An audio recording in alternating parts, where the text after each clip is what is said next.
Hey, welcome to the show, everybody. Welcome to Council on Future Conflict, episode 542. We're talking the Sweida Showdown and time's a coming. Time's coming for what? Maybe it's a reckoning. Isn't that what they said in Tombstone? It's going to be a reckoning or something like that. I can't remember. Gentlemen, welcome to the show. How are you doing, Joe? Yeah, I'm doing. Let's just say that. The cool thing, Haley Shade of Twitter fame, those of you who follow her, is here, and we had a good time out shooting, and then we had a campfire with some cigars, so it was a good evening. But I hope some of you, other than Hunch, because I know he is, are planning on coming out to our event this weekend. It would really be great. It would support the camp and the cause. And if nothing else, it'll be a bunch of cool people hanging out together. So, by the way, if you didn't know, the Council on Future Conflict will have a live show next Saturday night, right from here. I don't know who else is going to be on it because literally everyone is canceling on me at the last minute, but hope something. So. Well, you know, all the fun people, the ones that actually want to come for the event, they're not canceling. So. You know, the brotherhood will still can coalesce. Plot twist when I cancel. So. Did we say Friday? Was that Friday show? Into a whining fest, but sometimes you put yourself out there for another organization and you really, really, really give it your all, and you put your name on it next to theirs, and then they do nothing to do anything to help. It does kind of make it a little hard for you to push through. So that's all I will say on that. So it can be discouraging, that's for sure. All right, gentlemen, let's Watcher, how you doing? Very, very tired. But good. We've got like you guys probably know, we had some quail hatch out the other day, and now we have the other half of the hatch out starting today or the next day. So I've been pretty exhausted. And the facility, not my side's being turned over, but like the people who I turn everything into, they have reassigned somebody to that position. So I've got to spend the whole last week also making sure I brief a new person and all that's all tied up. So ridiculously busy, but happy. Excited to get away next weekend. This weekend. Yeah, I don't blame you there. I mean, it's just one of those kind of things where it sometimes can be a little much. Yeah.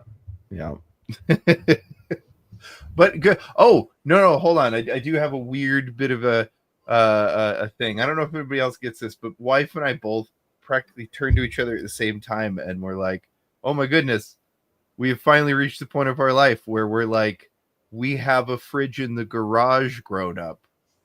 And I think that means something. Yeah. I mean, that means you need a place for meat, right? Just pretty much a meat fridge, essentially. Yeah.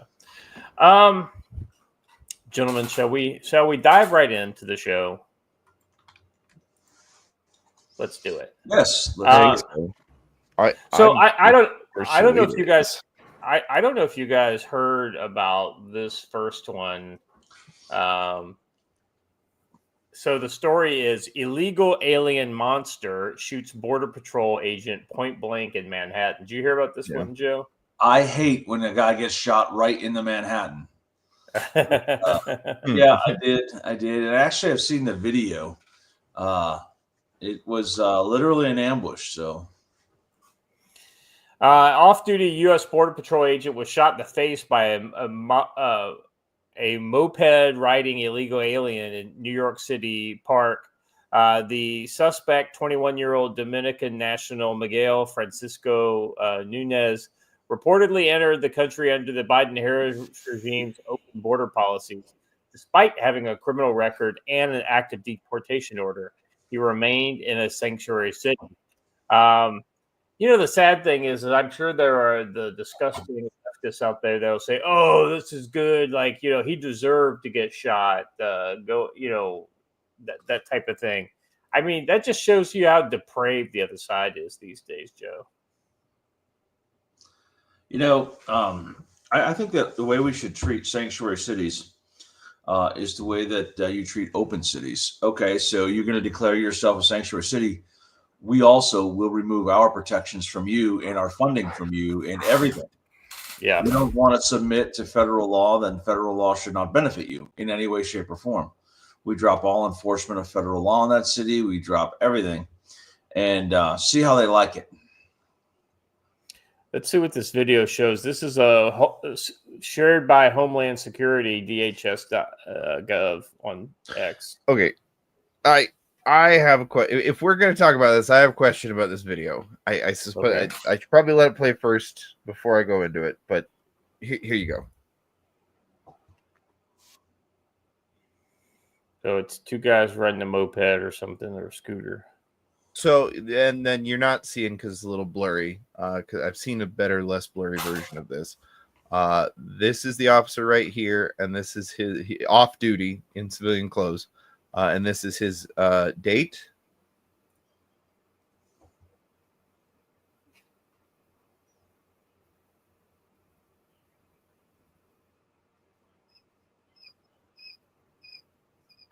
Oh. Yeah, no audio. But was a robbery gone wrong, or? Yeah. So also, as part of this that night, there was a huge wave of people described as not from this country committing crime in duos on scooters like this with a driver and then a person to jump out. South America. Yeah. Mm-hmm. Yeah. So yes, it was a Homeland Security agent, but he wasn't shot because he was a Homeland Security agent. He was shot because these guys tried to rob him very sloppily. And they saw him pull a gun, shot him in the face, and then he returned fire actually and pumped that guy full of, I think, like 6 or 7 shots. Although he's there, flopping around in the bush trying to deal with being shot in the face. He did survive. He's in stable but critical condition. The bullet lodged in his left cheekbone. Oh, that's lucky.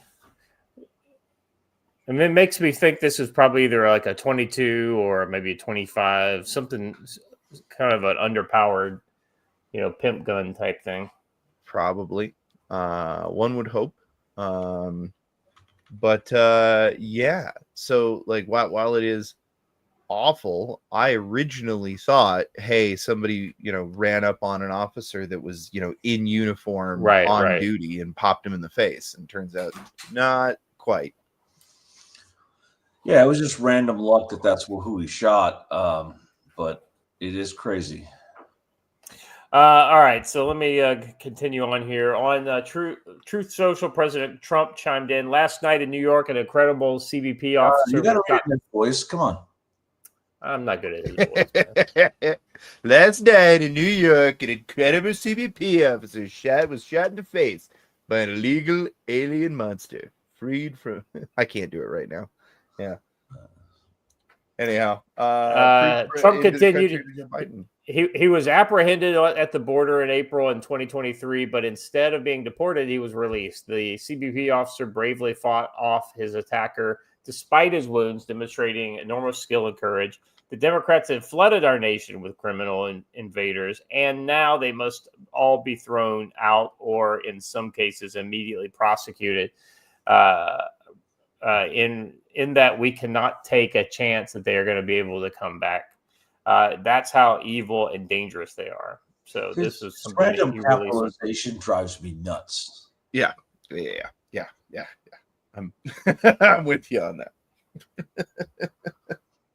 Oh, excuse me. All remains quiet for AOC and her squad on the far left, who have shielded illegal immigrants from ICE enforcement. However, the party's rhetoric, very hostile towards ICE, has coincided with a surge in assaults against federal agents. Under the Biden-Harris regime, Democrats appeared intent on undermining national sovereignty through the open border process that facilitated a third world invasion. This is a national security risk that President Trump is working to correct.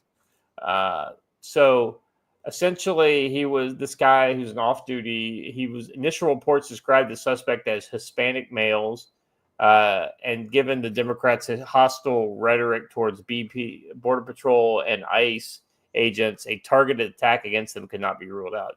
Now, we watched the video. It based on the story, it doesn't sound like these guys were targeted, but you never know until the final investigation's over with.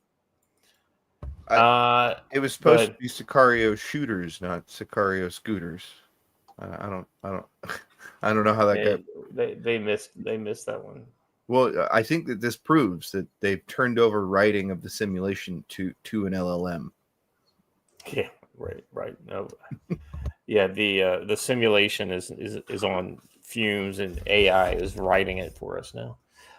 In a shocking twist, one of the alleged suspects walked into the 44th precinct with multiple gunshot wounds to the chest.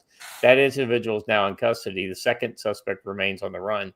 Meanwhile, chaos is erupting across the city tonight. Police scanners are flooded with reports of robberies, and many involving suspects described as Hispanic males on scooters. The pattern suggests another violent crime wave to be hitting New York City. Now, Joe, this might be some of that, organized kind of mass theft, right? I mean, just a different form where really not robberies, but street robbery gangs are a thing in South America. So I imagine they'll be coming here like everything else. So. Yeah, I hope you're not too attached to this wonderful country of ours, because it won't be very wonderful for much longer. Let's see. Border Patrol agent was shot. Let's see. NYPD scanner confirms Border Patrol agent was shot in the mouth. Anyway, Joe. I mean, that's right out of Sicario. The Alejandro got shot in the mouth too. So Sicario too. So. Well, Joe. The thing about this is, I don't know that I would term this a terror attack, but ultimately, it's a criminal act that the government is absolutely culpable for, due to them allowing these people just to come in willy-nilly into the country with no kind of checks and balances. Well, they're taking these people at their word for who they are, right? You can't run a fingerprint check on someone who's never been fingerprinted in the United States.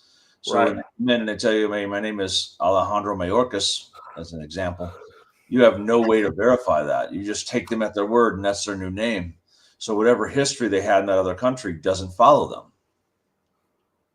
Well, and some of this is like, is it migrant violence or is it government violence that the migrants, are enabling, because of the government worked so hard to release them back into the, it's kind of like, who do you put the blame on, right? It's not a simple answer. Watcher? I don't know. I saw a pretty simple answer in the chat there a minute, which is I think that they should probably have a couple of Cobras on station whenever ICE is doing raids in cities like this. Guns free, boys. Sounds simple enough to me. I like the idea of a gunship as an urban police pacification unit, Yeah, I mean, it does bring a whole new meaning to the speed enforced by radar signs. Or sorry, Joe, speed enforced by aircraft signs. Yeah. Yeah, Joe, do you remember that old show, or that old, I guess it's a movie, Blue Thunder? Yeah. Yep, that was good with Roy Scheider. Roy Scheider, yeah.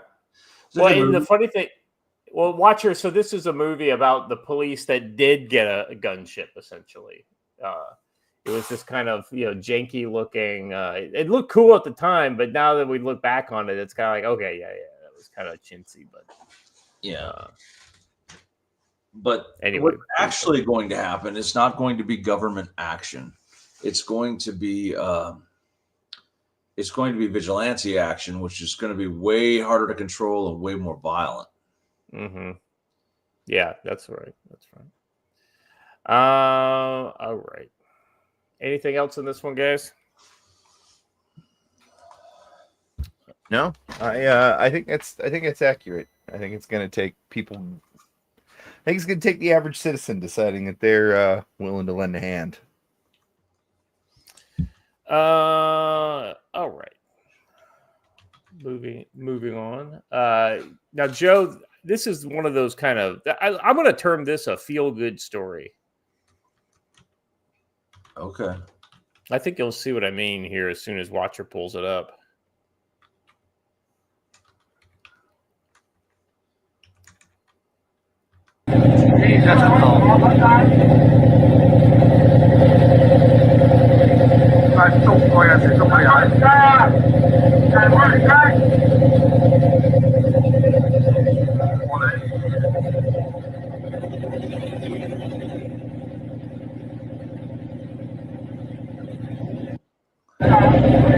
I mean, so all right, you don't have to. We don't need any more of the sound.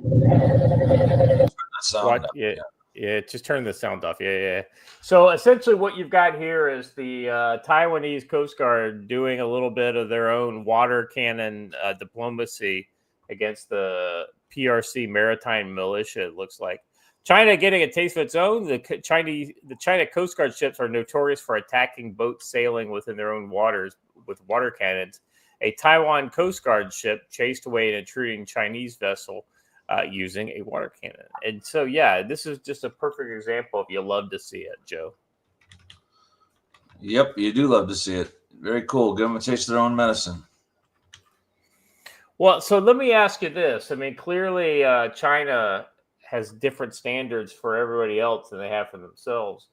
Where do you think it's going to take to really get China to kind of tweak how they do business? I'm sorry, I was reading the chat. Try that again. I don't even remember what I said. Joe. Well, you said what do you think it's going to take to make China change how they're doing business in the Strait?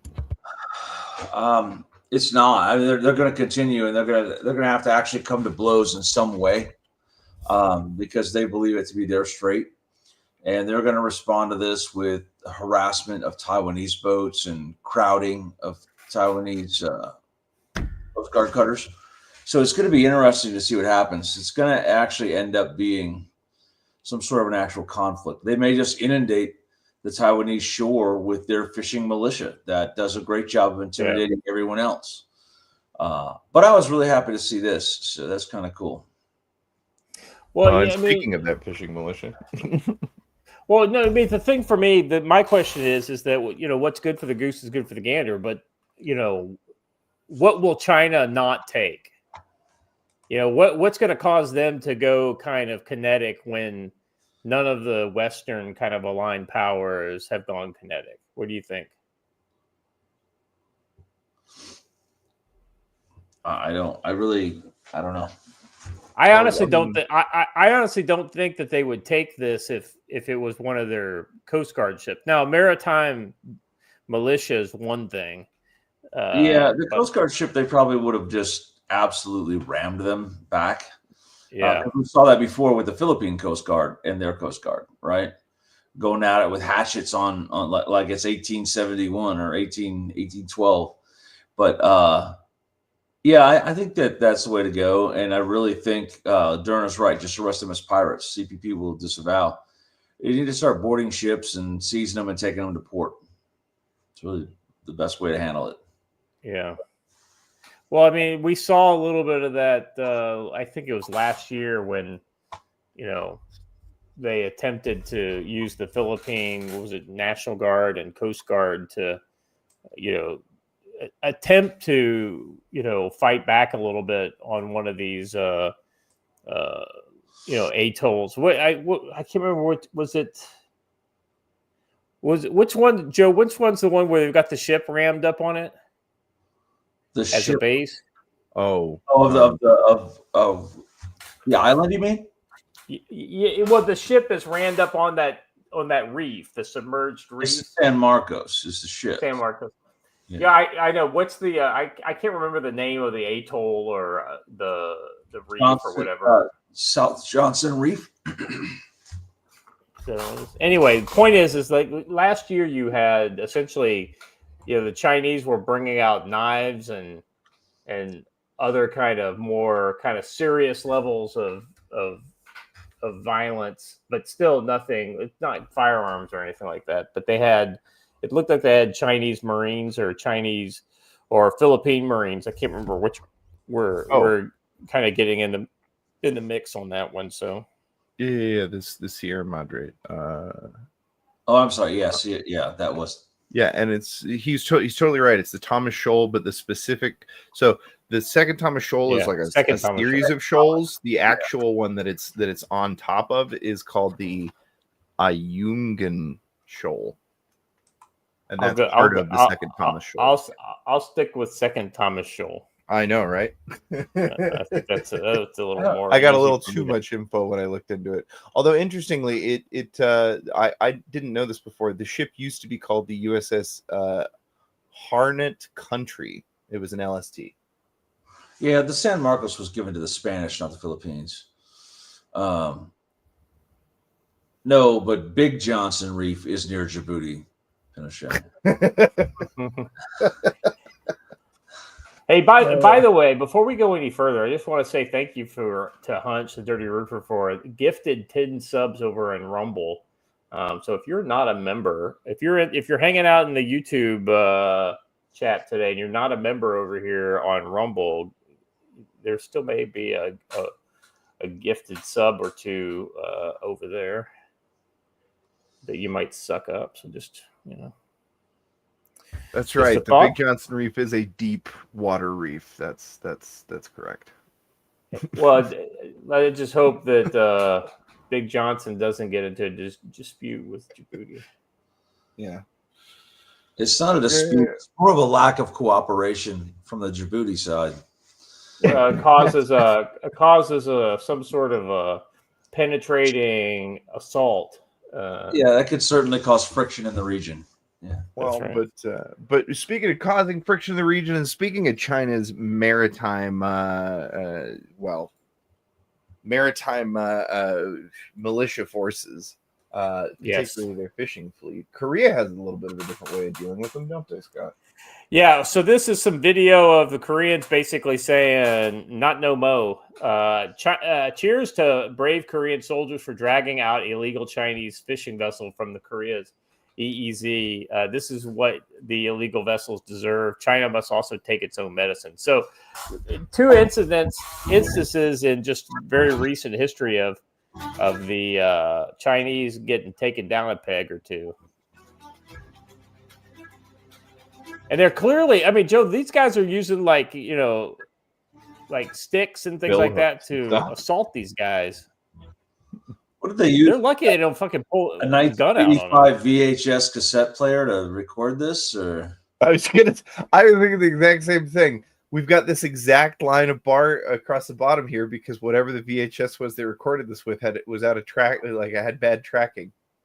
I get the feeling that that's like some sort of they had to blur out some sort of. I thought it was censorship too, but it stays there throughout the entire thing in the exact same place. So I don't think it is. I think it's just an artifact. Maybe. Anyway, I thought this was pretty interesting. Joe, you got any thoughts about what you're seeing here in this? Dernis right. This video is like Waterworld, but watchable.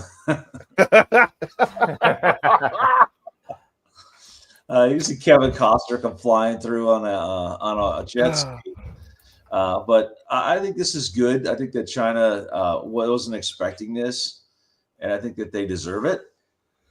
But I would certainly hold all of that crew. I would hold that crew as they assaulted the Coast Guard. So there they are. I was looking for a separate news article on this that might give A little more context. a little more context, but I didn't see anything. Hold on a second. Maybe this is it.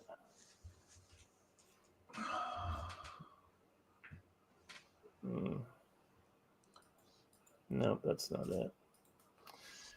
All right.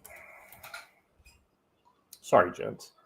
I don't see anything. I just think it's kind of important to see kind of countries in this region stand up to this. I mean, let's be honest. I mean, this is bullying, is essentially what it is. You can call it all kinds of things, but bullying is the most likely thing. I mean, what's your kind of take? Joe, is this the kind of thing that you would expect to see from some of these countries? I mean, I'm kind of surprised we haven't seen more like this before. Well, I'd be interested to see what sort of back channel communications were had, because it does seem to be somewhat coordinated that China gets pushed back twice in the same day from two different naval assets.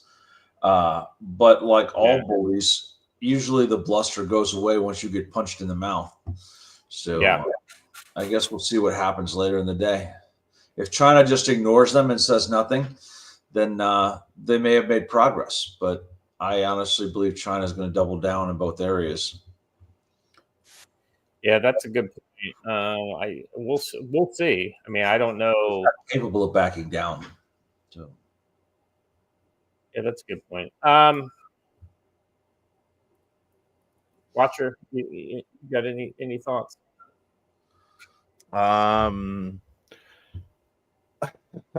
Yeah, I worry about coordination in a different way. Bully if our allies are out there saying, hey, we're all going to start making it really hard for China. But I also worry if maybe it's a little bit more on the, hey, the U.S. is giving us a hard time because we're not really, we're kind of cooperating with you guys. Do you think maybe you could just send one of those boats, one you don't really care about, and then we could, we'll poke at it and make a good video. I'm just saying, I don't know for sure, but I do know that a lot of our allies in the Pacific seem to, the actions they take seem to be very odd. Like I heard it said yesterday that Japan and Australia have the demeanor of a man who is sitting on his couch drinking beer, watching a grizzly bear break in through the window. Like, oh man, look at that. Oh, that's crazy. Somebody should probably stop that. Well, to back that up, Australia recently made a statement that said that they're not sure if they would commit troops to the defense of Taiwan. Listen, even if you're not sure, you don't issue a statement that says that, because that is a win for China, right? China will use that to drive a wedge. Instead, you say yes, because you don't really have to make the decision today. You can say, sure, we'll commit forces to the defense of Taiwan. That gives China a reason to pause. When you say, nah, I don't think we will, China's like, oh, okay, well, that's one more in my column. Much like when the entire world said they would not go to war to defend the Ukrainian borders. And wow, lo and behold, look what happened. Wow. Say it ain't so, Joe, that Hey, I will, like I do all the time, I will remind the world of a speech given by U.S. Secretary of State Dean Acheson in the spring of 1950. He listed the countries that the United States would go to war to defend in East Asia, and he left Korea off the list. And within 2 months, the North Korean People's Army crossed the border and invaded South Korea. Words matter, and your posture matters. Yeah, 100%. That is 100% right. I mean, essentially, like for instance, with the Philippines, we have basically a mutual defense treaty. I think we have lesser kind of treaties with, say, Australia and things like that. They're more of like alignment treaties, more than. But ultimately, this is one of the reasons why you've got to be strong, either against the enemy, i.e., in this case, China, or very strong as to what we will defend. And you're absolutely right, Joe. I mean, if we don't kind of specify things, then China sees that as an opportunity. Yeah. When they see us not pushing back ourselves in the Philippines, right? They're like, oh, I guess we can just take this island. Particularly the Philippines, right? Because we actually have an on paper defense treaty with the Philippines. If we're not going to defend them, we're not going to defend anyone. Cough, cough. Yeah. Barack Obama, Scarborough Shoal. How he started this entire thing. Yeah, but that's the crazy thing. I mean, I think it was recently on this show we talked about, like, there was a quote from a Chinese guy who basically said, listen, we didn't think we were going to be able to get away with a little bit. And the Obama administration, not only did they not say anything, but they said, hey, yeah, what you're doing is fine. And so we just kept going and going and going. And that's why we got the island building campaign. It's why we got all of the massive expansion of the maritime militia. Like, it literally all traces back to Obama. Don't get me fucking started. Well, but we get a chance to resurrect the old meme. Thanks, Obama. Yeah.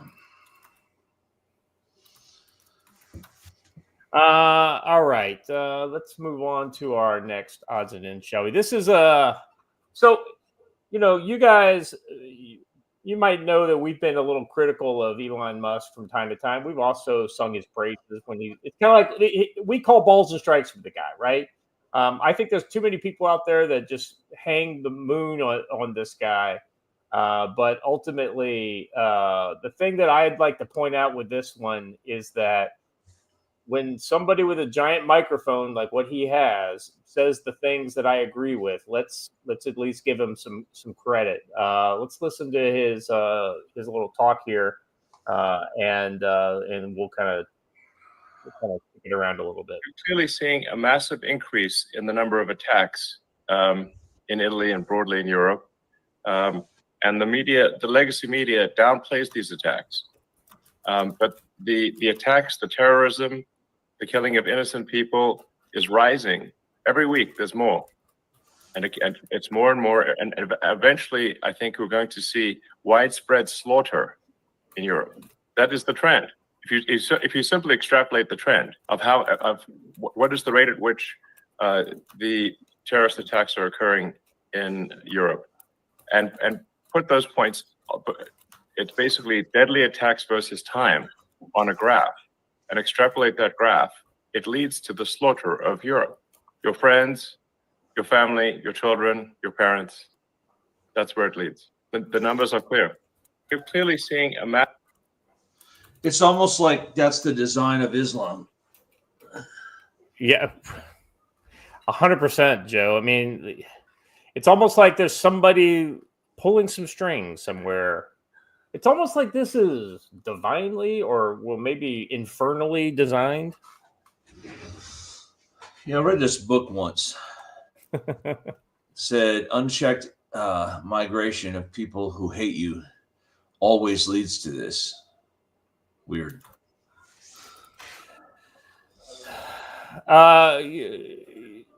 Watcher, what's your kind of take on this?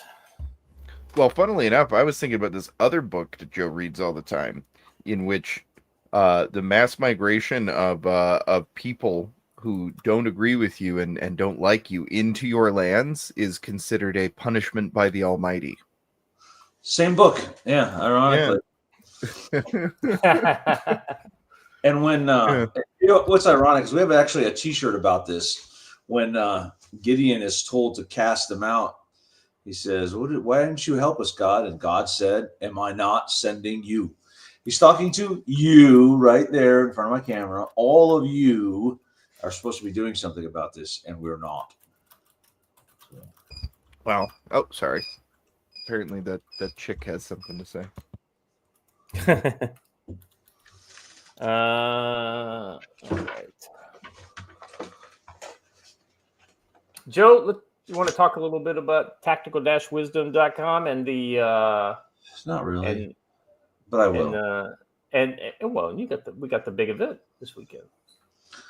No, actually, I don't have a big event. Shield Arms has a big event, and right. I want everyone to know that it is Shield Arms' event this weekend here at Camp Ponderosa, the 25th through the 27th. You can come on out, and I don't even know who you can meet anymore, because there was going to be a whole bunch of people you could meet, and now there's like me and Washer will be sitting around, maybe watching a movie. You can hang out with us. But I hear Mexican Iron Man will be here, and some favorite members of our chat, like our second favorite Canadian. Sorry, Darren beat you out because Darren comes here and sees me more often. You Arctic boy. But, come and meet each other. Come hang out. Enjoy some good content, some good classes. We have a first aid class on Friday by Brent from 223 Preparedness and I. We're going to be going over some first aid, and we're doing a lot of real practical skill building, packing wounds and packaging sprained ankles and wrists and all that kind of stuff. We're actually going to get into a whole bunch of stuff like that. And then we will do a live show. So come on out and join us. Shield Field Days, 25th to the 27th, Big Fork, Montana. Be there or be lame. It's going to be a lot of fun. And we'll be selling some gear out here too, and some tactical wisdom books and all that. You might be able to make an offer to me on this really sweet 1898 issued German bayonet we found amongst our stuff upstairs. So it is sharp. It is in fantastic condition. The handle is good. It's a really nice bayonet. I found it up there. It's online. You can find one of these for somewhere around $600. We will accept way less than that for this because it's for Al's retirement. But Joe, is that one of the like World War I era or pre-World War I era ones? World War I. This one was issued in 1898 when we ran the serial number. So it's very cool. Yeah, if I remember correctly, those are a little longer than the ones that were issued during like World War II, right? Oh yeah, yep. And you know what I've learned in using this around here, in the metal scabbard, it makes a pretty darn good non-lethal weapon. So that bad boy hurts. The baton. All right. I like that. I whenever I hear about something like that, I like to think about how it probably made it home to where it's at now, and that would be an interesting story. I wish there were a chain of custody. To trace the whole history. Yeah, that would be cool. Yeah. Well, I mean, you got to figure that some of them are brought home by vets and things like that, but it's a fair number of those suckers were sold just in bulk, bulk surplus.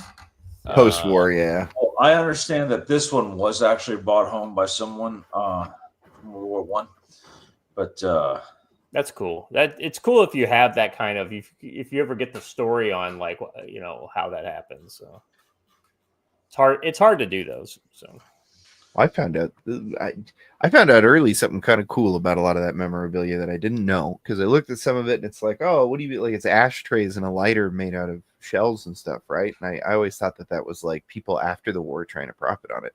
Nope. My great grandfather was actually in a shop truck. And one of the things that they did mid-war or like later in the war when they were behind the lines is that a bunch of those shop trucks would turn those out like while they were on active duty in the war in order to send home to try and raise funds for like morale stuff for the unit and that kind of thing. So pretty cool. All right. Let me bring you our brush beater ad for today. All right. So as global conflicts intensify, from the brutal attacks on the Druze in southern Syria to the political firestorm surrounding Obama's alleged Russiagate involvement, staying connected in chaos is critical. That's why we're proud to partner with Brush Beater Store, led by NC Scout, to bring you cutting-edge comms gear from the real, built for the real world. Brush Beater Store radio lineup is your lifeline to any crisis. The Baofeng DM32 DMR radio is a game changer, packing a 10-watt punch with a dual mode DMR and analog support. Its battery lasts all day, and while the built-in GPS APRS enabled real-time tracking and location sharing, perfect for coordinating in remote or high-stakes environments with text messaging, digital voice recording. It's ideal for emergency responses or tactical operations. Need something a little simpler? The DM F8 digital mobile radio offers affordability of a DMR entry at an easy front panel programming compatible with Baofeng accessories, ensuring seamless integration with your setup. Test these radios and more at the Brushbeater's Yanceyville, North Carolina showroom, or shop now at brushbeater.store/collection/handheld radio. Use code CFC10 for 5% off all communications equipment, including radios, night vision optics, or training courses. Orders over 10% or orders over $100 shipped for free. Big thanks to Mac for supporting us here on the Council of Future Conflicts. He's been here with us as just a friend of the show since the beginning, so big thanks to him. Visit brushbeater.store, apply code CFC10, and stay connected when it counts. Now, back to the show. Back to the show. That's right. Sometimes you wind up on a part of Matt's website that you haven't seen before, and you're just kind of like, ooh. And your wallet aches. You ever get the wallet aches, Chad?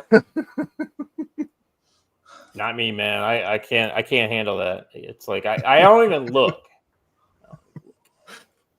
I just get sick of it. So, all right.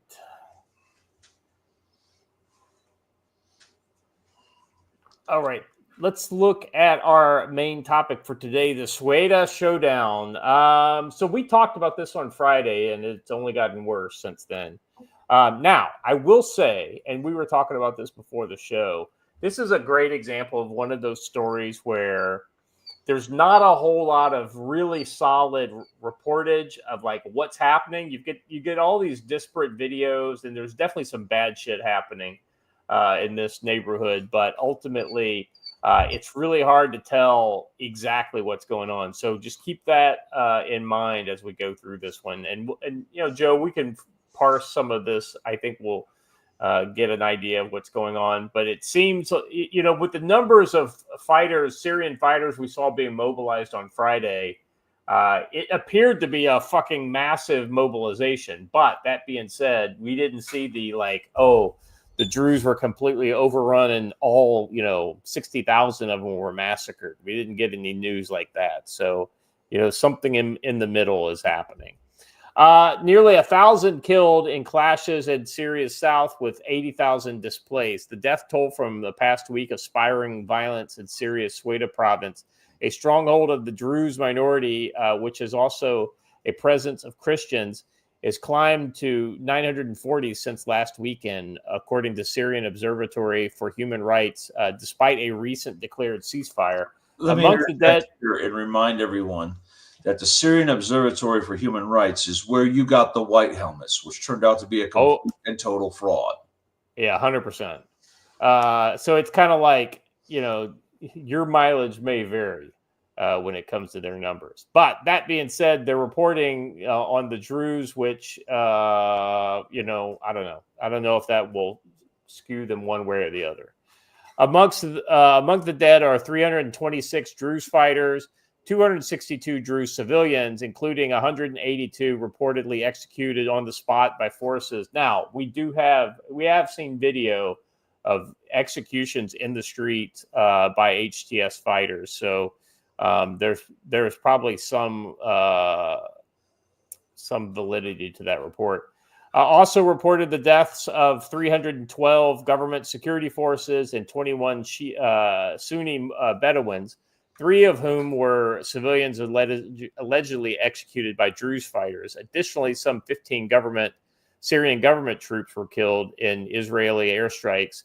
Amidst the intermittent intervention by Israeli warplanes, Damascus announced a ceasefire early on Saturday, saying in a statement that the truce is badly needed in order to spare Syrian blood, preserve the unity of the Syrian territory, and safety of the people. If you ask me, I think Jelani is worried that his free money from the West is going to dry up if they don't shut this thing down.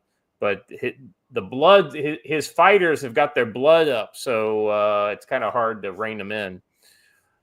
In a televised address, the company's self-appointed president, Jelani, stated that he received international calls to intervene in what's happening in Sweida and to restore security to the country. Yeah, exactly. They said they're going to fucking pull your card if you don't straighten that shit out.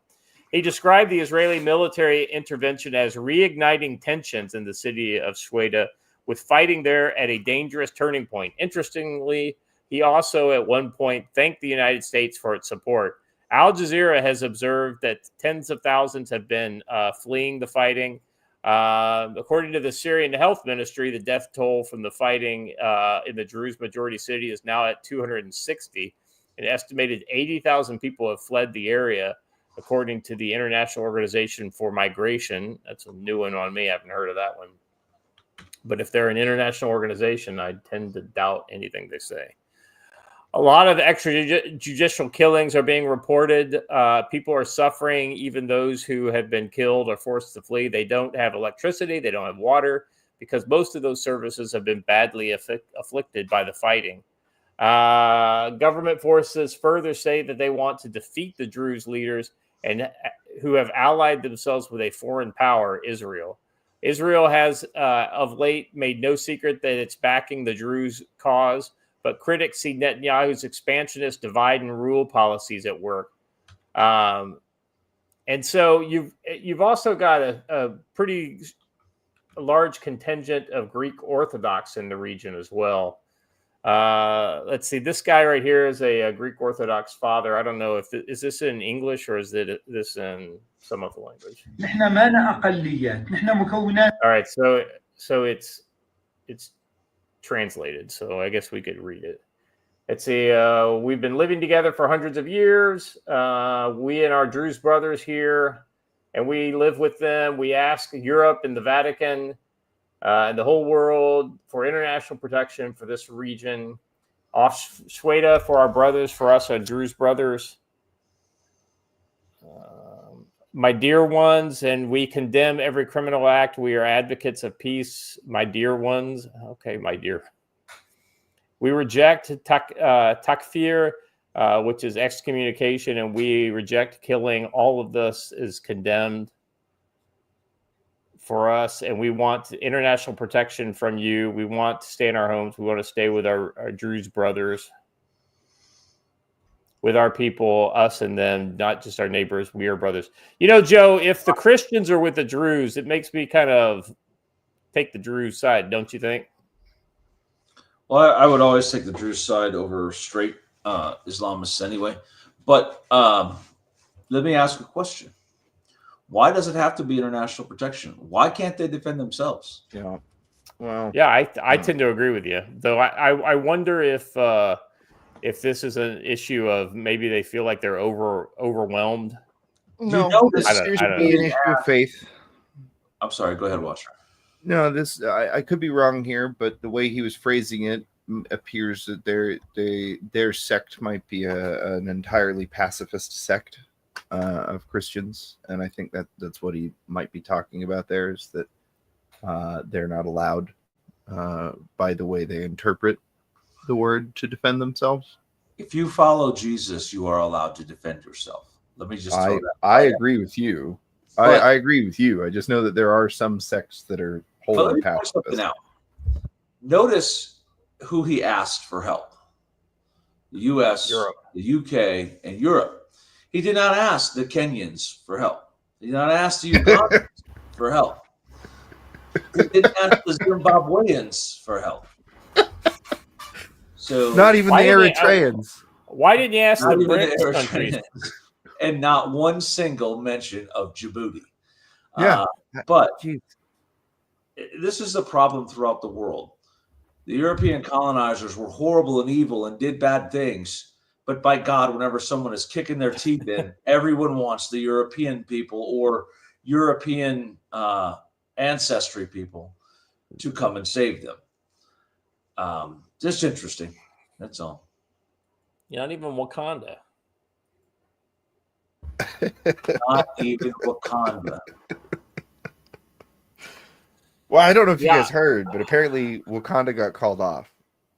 Yeah, I heard about that. Akon, All right, so Akon lost the permits. So, ironically enough, Joe, HTS was just taken off the U.S. designated terrorism list earlier this month after Trump posed with the leader Jelani while visiting Riyadh, expressing hope that he would make good for a good post-Assad ruler. HTS fighters have lately been massacring Druze, Christian, Alawites, waging war against non-Sunni minorities. Ironically enough, there were Kurdish tribes in the basically the bad parts of town, like Idlib, Latakia, and what's the Idlib? Where's the one? Where was HTS hanging out? What was that area? I guess that was Idlib. Anyway, the HTS occupied areas, the Kurds from those areas, like, yeah, we're with you, HTS. I mean, it's like, oh, okay. Yeah, go and make it look like the Kurds are with them. So let's take a look at what some of the on the ground stuff has looked like with this. It's been pretty, I'll be honest with you, Joe, it's been some pretty rough looking stuff. So these are supposedly internal security forces of the Syrian government. I guess that's what MOI stands for, Ministry of the Interior. A lot of brand new trucks, Joe. I bet these are all recently purchased through Dubai or I Qatar. guarantee they weren't purchased. They were gifted by the United States government or someone. That's what I'm saying. Probably a Gulf state. Truck. Yeah. Well, yeah, through the U.S. through a Gulf state, as always. Yeah, like Qatar, Qatar would be like a prime candidate for that. The UAE has done that quite a bit with, say, Libya and some of the other places. So these guys are supposed to be the ones that are separating. And now there are reports that some of they have been doing that. They've been separating the various groups. But I don't know how much of that's actually happening. Because interesting is we're in a Arabic country, specifically Arab country, and the language there is Arabic, but these vehicles all have everything also in English on them. Well, I think here's a clue. So this is I had never seen this truck before. This is the Mitsubishi Triton, which came out in 2023. It's a mid-sized truck, and it's only available in Southeast Asia. So some Southeast Asian country. I mean, could have been. Well, it's good. I was gonna say it could be Indonesia, someplace like that. Is Indonesia known for their international foreign military aid? Well, I don't know that you would call white pickup trucks. That this is that kind of like that soft aid that is. So anyway, so we have those guys in the last video that they're supposed to be the ones going in there and break it up, separate yourselves. Yet this next video is kind of what you've been seeing coming out over the weekend, despite the ceasefire. Yeah, I'm gonna do I'm gonna do a thing here that I don't usually do. Headphone users, warning. And now I'm not just gonna immediately play the sound. You're gonna have a couple seconds here. Adjust your headphones down. This one's not great. All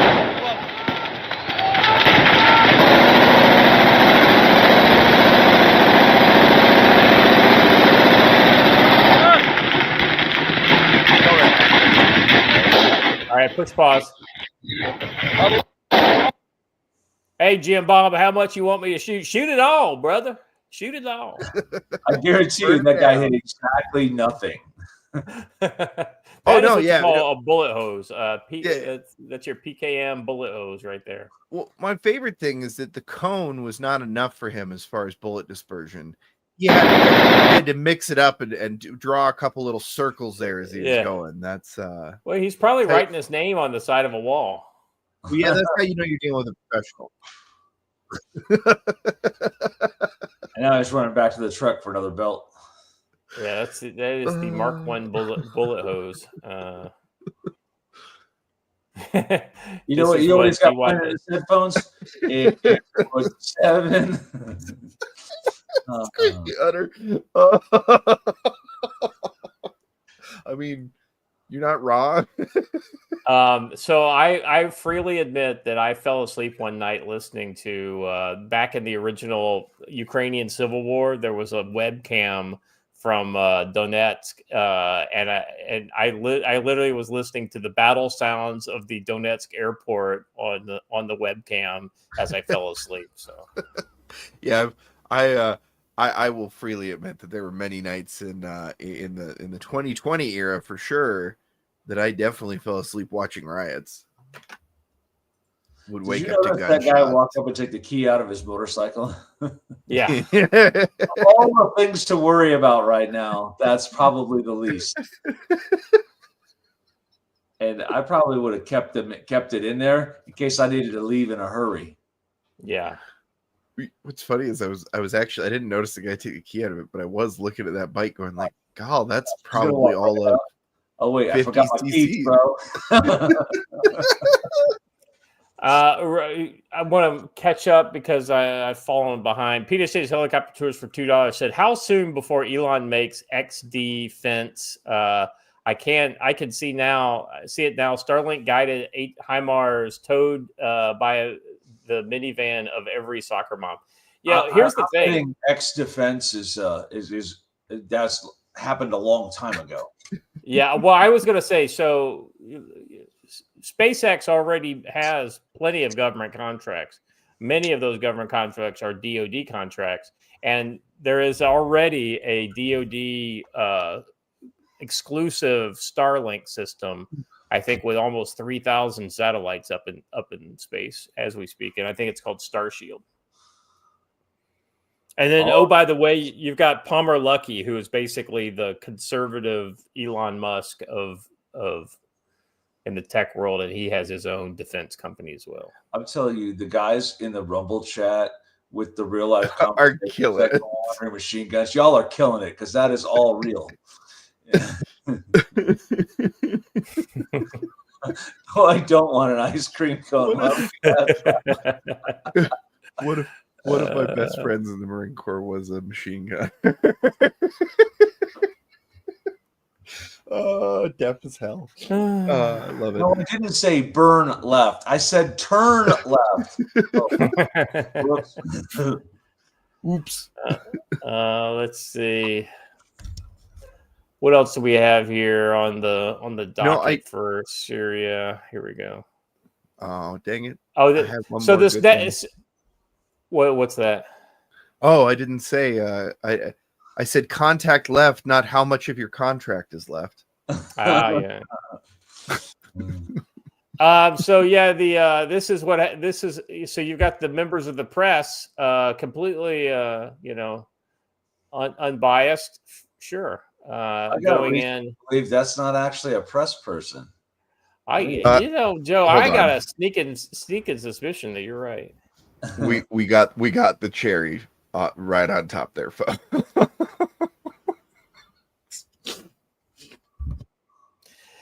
No. Here's the thing, Squishy Hunter. It doesn't matter. It doesn't matter that they suck or not. The fact is, you have to wear them because if you don't wear them, they're still not going to cover your hearing loss as a disability. This guy right here proves that HTS isn't all bad because clearly they allow gays to serve in their military. Who is this? I don't know who that guy is, but the guy on top is the kind of the Druze kind of patriarch in the region. That guy right there. Huh. Okay, bottom picture looked like Bashar al-Assad's dad, actually. It did kind of look like him, huh? Yeah. So, this is clearly the kind of... could you imagine, Joe, if Americans, civilian, military, or otherwise, were to go into some Afghan place, not necessarily a mosque, but some place where and they started doing this, like literally every motherfucker in the world would just be up in arms. Can you believe this? I don't know, because when the Taliban destroyed one of the 6 remaining great Buddhas, no one cared. That's true. That's what I'm saying. Like when somebody else does this kind of shit, nobody cares. But if one of our dumbass Joes, so if we went and does destroyed a something, Muslim site, yeah, absolutely, they would lose their minds. Yeah.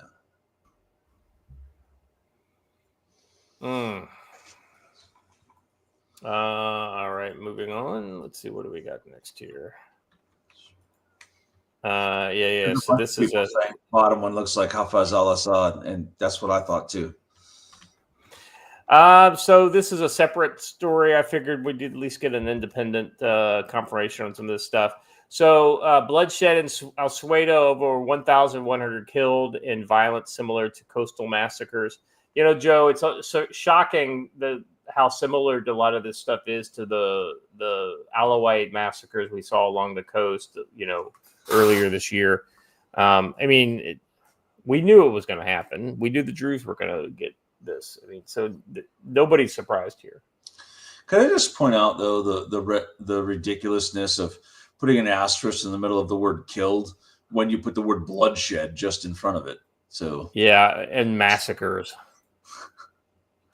It's just silly. Anyway, so just some of the statistics from this. Since Sunday, July 13th, the death toll due to clashes, execution, and Israeli airstrikes has risen to 1,120 people. So these are as it stands, 531 from Al-Shuwaida province, including 104 civilians, amongst them 6 children and 16 women. 373 members of the Ministry of Defense and General Security Forces, 18 Bedouin tribesmen, and 1 armed individual of Lebanese nationality, i.e. the Hezbollah advisor to HTS. I don't know. I'm just right. Let's see, 15 members of the Ministry of Defense and Interior killed in Israeli airstrikes. Of course, it's only if they're killed in Israeli airstrikes. 3 individuals, including a woman and 2 unidentified persons, killed in the Israeli airstrike targeting the Ministry of Defense. A journalist was killed during the clash. You up there, because it doesn't actually say 1 armed individual of Lebanese. It says 1 armed, as in he only had 1 arm. And yeah, well, I mean, there's all kinds of like grammar problems with this whole thing. Disarmed that man. A journalist was killed during the clashes. Hopefully it was the one that with the media vest on. 194 individuals, including 28 women, 8 children, and an elderly man, executed by gunmen affiliated with the Ministries of Defense and Interior. 3 members of the Bedouin tribes, including a woman and a child, executed by Druze militants. Joe, the interesting thing about the way they present these numbers, it's not like they're trying to they make an attempt, it seems, to be, balls and strikes, middle of the road, like, because they're talking about, like these guys were killed by the Israelis over here, and then these guys were killed over here, and then these Druze civilians were executed over here, Dem Druze. So it seems like there's at least some specifics for what's happening here. Watch her just go put Druze into the X search and see what pops up. I imagine there's some more interesting stuff here. Give me a minute. The funny one is that the very very top, a lot of it's not shit you can share. I like how Al Makuni is the very first one that pops up. Your own Druze. So the next one here, Tommy Robinson is sharing a jihadist massacre of a Druze family, just like ISIS used to do. That's because some of these guys were ISIS. And then we have another video, a separate video of more women being executed. These are women being executed. It's kind of surprising. Now, this guy says here, Syrian Muslim jihadists vows to kill all Druze and Christians and take their women and girls as sex slaves. Yeah, Joe, I feel like we've seen this playbook before. I saw a documentary about a Druish princess who was fleeing genocide. Yeah. Most people won't get that joke, but Have they begun stealing the air yet? Yeah. Anyway, let's see. This entire Christian family of 20 was murdered. I mean, so this is just like, this is what we, and Jelani has blamed the Druze for being murdered, calling them outlaws and celebrating their assassins as heroes, because of course. And then we've got a guy carrying two beheaded Druze heads around. So I mean, if you want to see what's happening in ways that we can't show you as we're live on YouTube, just go to X and then type in Druze and you'll see it all. It's all there. And thank you, chat, for getting the joke. Particularly you, Omega Lloyd. They'll comb the desert looking for them. We ain't found shit. Those were the days when you could make movies that were just funny. You know what's crazy is Mel Brooks is making a sequel. It's going to be awful. I mean, I probably just won't. I won't see it, just like I wouldn't see a Star Wars movie if it came out now. That is. Now you understand why everybody goes, "Hey, did you see insert recent movie?" No, I did not.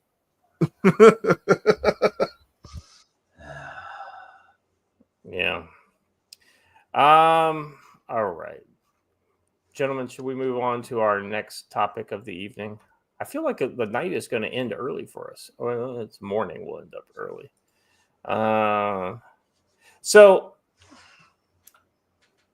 random PMW guy 84 for $2 says, I thought Druze has a history of having militia. How are they not fighting back? Well, so that's just it. They do have a militia and they have been fighting back. It's the Christians that have not historically been able to have militias in these areas. Yeah, that's exactly who HTS is fighting, is the Druze militia.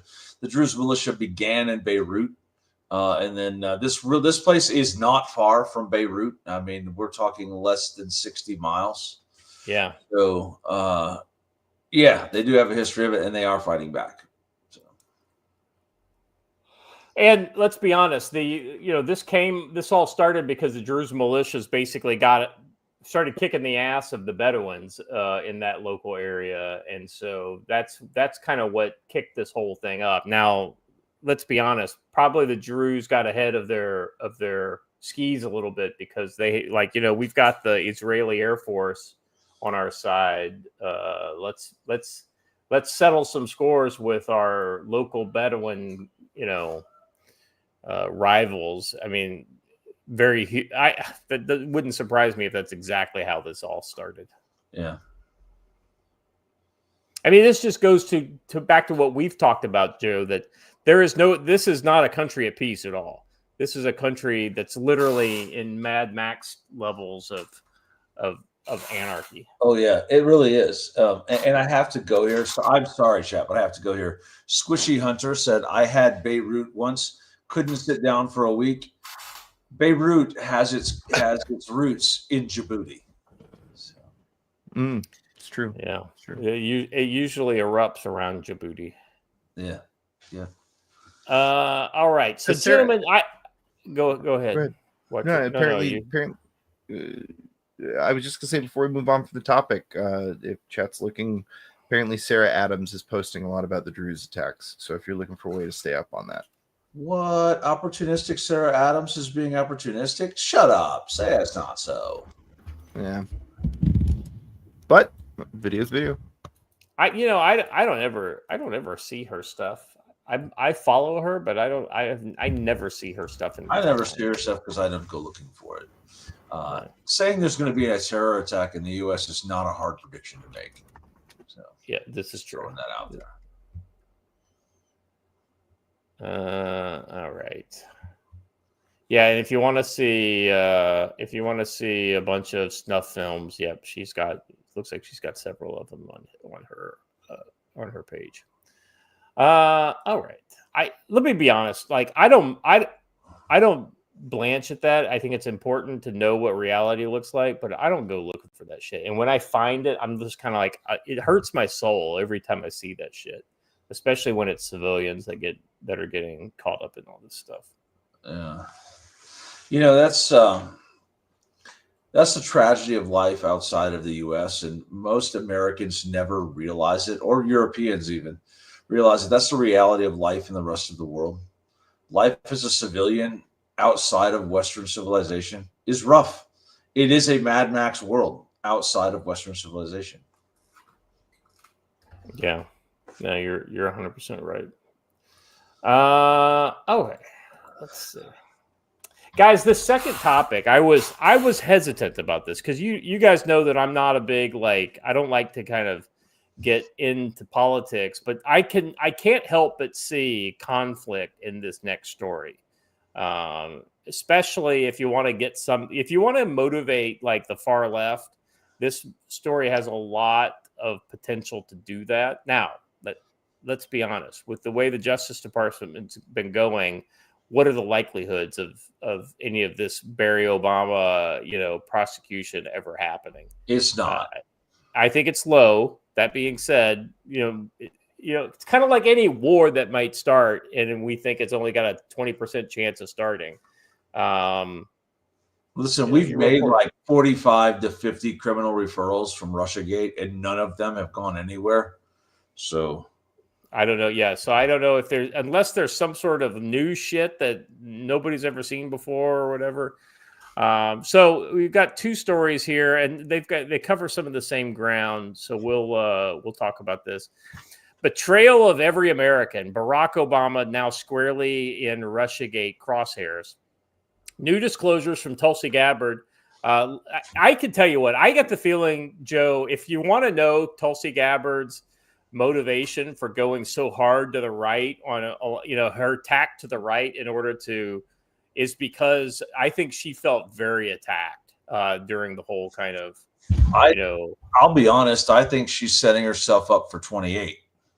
Oh, I think so too. But at the same time, I think this shit's personal for her, And I think that may have been what turned her from a liberal to an opportunist, And those opportunists, you can always see them because, like, Mitt Romney was an opportunist because he changed a bunch of his positions in order to, become a more mainstream Republican. And in the end, he just couldn't bear it to go too far enough to the right in order to win. Thank God. Could you imagine if we'd gotten saddled with Mitt Romney? Fuck. Let's see here. New disclosures from Tulsi Gabbard-led working group point directly to the top as a legacy of hope and change begins a plunge to the ocean floor. As Matt, by the way, aren't we a year on from that guy drowning in 3 feet of water, 6-foot man drowning in 3 feet of water in the Obama's place? I'm just saying. I just asking. As Matt Taibbi writes for the Racket News, Barack Obama entered national politics with a smile that looked like hope and change. Amidst rumors of family discord and disarray within his political party he once led, his face has hardened. He lately looks bitter, resentful, exhausted by the act. In the wake of the reports released by a fellow Hawaiian and former Democrat, Tulsi Gabbard, he also has a new problem.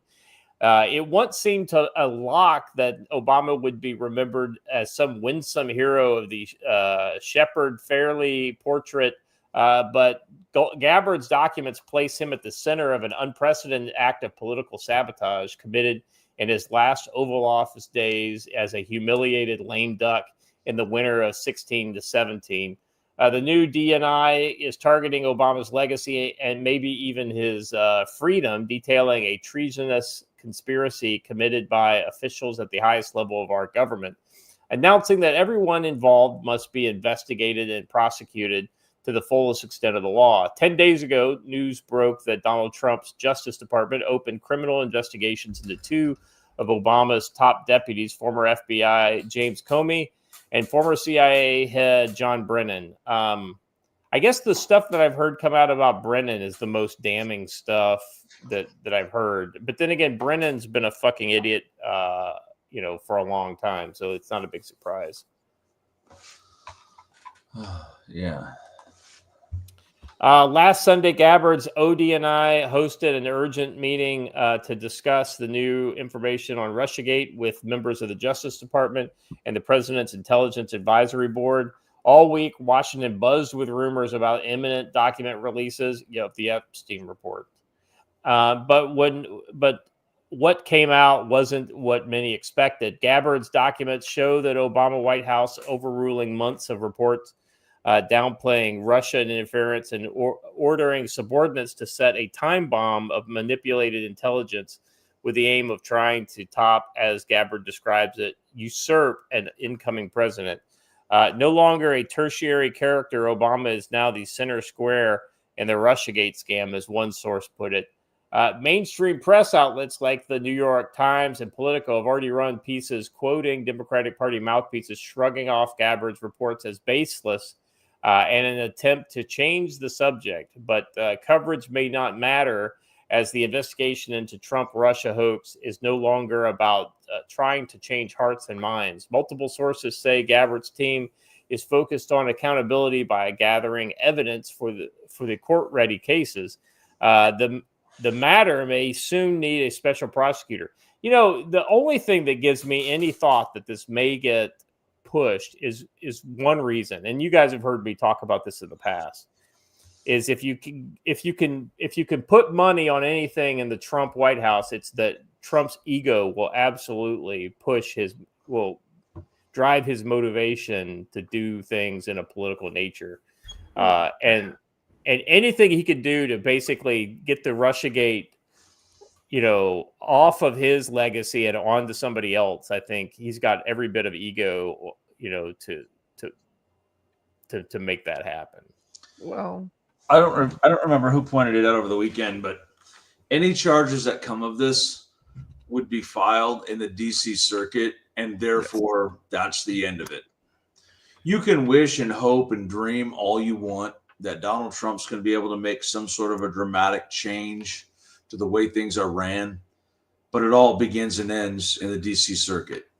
And you have to pin your hopes ultimately on Chief Justice Roberts. And I'm sorry, that just doesn't work out.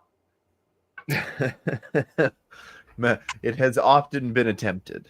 The only good news I've heard about the Supreme Court lately is that apparently Ketanji Jackson, her appointment to the Supreme Court may have been signed with an auto pen, and thus it could be potentially invalidated. I think that's funny. I don't think it's going to happen. It's not going to happen because she was confirmed by the Senate, so that's not going to happen. But there were protesters who surrounded the island in Maine that Chief Justice Roberts has his summer home on. Interesting. And I pointed out that surrounding people's homes might not be the protest strategy you want to use, leftists, because that shoe fits on the other foot too. And it turns out all your homes are a lot closer together. They're easier to find. Let's see. Escape from New York could be a documentary. I'm just throwing that. That's worth a watch every couple of years for sure. It is. Just to see those the highly modern M16 A1s with the handguards taken off. Yeah, can you imagine shooting one of those damn things? Yeah. Oh my God! If you didn't have some leather gloves or something like that, it'd be nigh impossible. Yeah.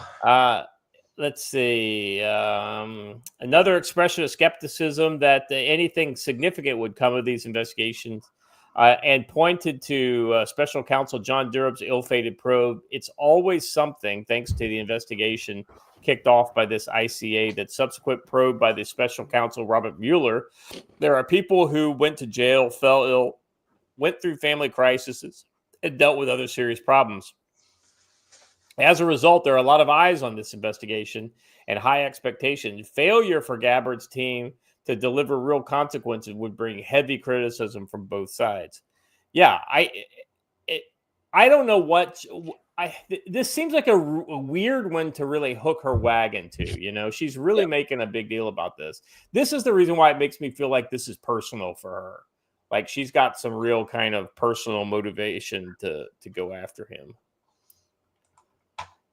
And, you know, I mean, you know, Hawaii connection, I don't know. Maybe there's some bad blood. And, you know, you never know what a woke white woman's going to do. So this is a tweet from General Mike Flynn. He says, "This is surreal. Here in America, the Director of National Intelligence is now stating emphatically that President the United States, Barack Obama, attempted a coup against the President of the United States, Donald Trump. This is why Tulsi Gabbard was attacked so relentlessly over the past few weeks and months. They knew if there was anyone with the guts to investigate the attempted coup, it would be her."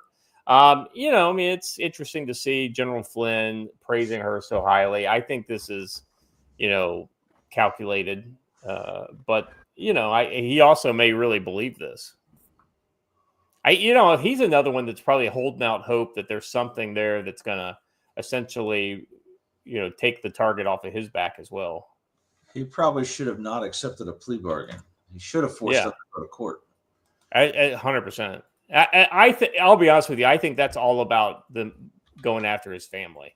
Wasn't it his son or something that they were getting? So, I mean, that's the only thing that I could see. I could see a guy like him falling on a sword over, and he didn't do any jail time or anything, right? Nope. Yeah. There is an updated story, so we'll go to that one next. So, and I think it's got a interview with Tulsi and Maria Bartolomeo. Oh God! Is there talking any way about some mute her part of the conversation? Oh God damn it! You know what would be funny is like a channel where you like do Bartiromo's content, but you like dub it over with a sock puppet so that it's slightly more tolerable. Yeah. At what point can I have it? Well, the sad thing is a lot of things she says is good. It's just her voice is fucking. It's so grating. I know. Ugh. All right, let's listen to this Sunday morning futures and see what. Let's hope that Tulsi does most of the talking. Joining me now is the woman herself, the Director of National Intelligence, Tulsi Gabbard. Director, thanks very much for being here this morning. Good morning, Maria. Thank you. What was the most damning? I can't help it because we're here. Her lips look like either she got, you know, the whole lip injection surgery, or what it looks more like is that she like sucked a cup onto her lips and then just kept sucking. Thing that you learned after looking through all of these. All right, push pause. So you just remind me of what was it? Greta Van Susteren when she got her like facelift in the middle of like mid-career facelift. Yes, it was like it was the most grotesque thing ever. Oh my gosh. Anyway, I'm sorry. I was just reminded of that. Go ahead. Maria, the implications of this are frankly nothing short of historic. Over 100 documents that we released on Friday really detail and provide evidence of how this treasonous conspiracy was directed by President Obama just weeks before he was due to leave office, after President Trump had already gotten elected. This is not a Democrat or Republican issue. This is an issue that is so serious it should concern every single American because it has to do with the integrity of our democratic republic. What we saw occur here, as the documents we released detailed, was that we had a sitting president of the United States and his cabinet and leadership team, quite frankly, who were not happy with the fact that President Trump had won the election, that the American people had chosen Donald J. Trump to be the next president, commander-in-chief of the United States. And so they decided that they would do everything possible to try to undermine his ability to do what voters tasked President Trump to do. So creating this piece of manufactured intelligence that claims that Russia had helped Donald Trump get elected contradicted every other assessment that had been made previously in the months leading up to the election that said exactly the opposite, that Russia had neither the intent nor the capability to try to, quote unquote, hack the United States election for the presidency of the United States. So the effect of what President Obama and his senior national security team did was subvert the will of the American people, undermining our democratic republic, and enacting what would be essentially a years-long coup against President Trump, who was duly elected by the American people. Thoughts, gents? My thoughts are that Watcher is banned from using the word sucking when describing that woman ever again. He's now going to have nightmares. I will say there was a definite improvement of the oral tone when Tulsi started talking. Yeah. You could use the word oral and Tulsi. Anywho, so I think that it's all neat, it's all cool, but it wasn't a coup, and it was an attempt to subvert, absolutely. But he was still in power. Nobody took him out. Nobody did this. They tried to, didn't work. But this is all going nowhere. Barack Obama is literally untouchable. And I know they like to make a joke about Donald Trump saying he'd walk out into Manhattan and shoot somebody and nothing would happen to him. Barack Obama could literally do that and has literally done something similar, like droning American citizens, and literally nothing has happened to him. So, yeah. You're not wrong, Joe. You're not wrong. Let me finish this one out. Mueller, of course, found insufficient evidence that Trump campaign colluded with Russia, while Durham, appointed by Bill Barr, son of the guy who hired Jeffrey Epstein for a teaching job and then oversaw Epstein's death as AG, accomplished nothing more than a strongly worded letter about the FBI's handling of the Russia-Trump probe. I don't know what excuse there is for those who supposedly investigated this previously, whether it was Durham or others, that they were not able to put together the dots and ultimately show the truth to American people, said Gabbard. She then stressed that AG Pam Bondi and FBI Director Kash Patel, two people I have almost zero faith in at this point, will need to now gather up evidence and decide whether to press charges.